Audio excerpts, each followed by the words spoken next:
Jadi selingkuhan Kompol D, Nur penumpang Audi A6 harus diperiksa ulang karena keterangan palsu. Kuasa hukum keluarga mahasiswi Selvi Amelia Nur Aini yang menjadi korban tabrak lari, Yudi Junadi, meminta penumpang Audi A6 Nur diperiksa ulang. Pemeriksaan ulang harus dilakukan menyusul terbongkarnya perselingkuhan Nur dengan Kompol D. Sekedar untuk diketahui, Kompol D ditempatkan di tempat khusus karena melanggar kode etik profesi Polri.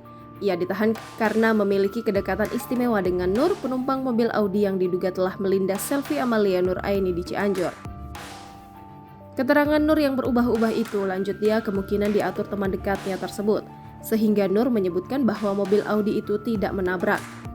Yudi menjelaskan secara faktual dan fakta ada dua keterangan Nur yang berubah-ubah dalam waktu sekitar 2 hingga 3 jam.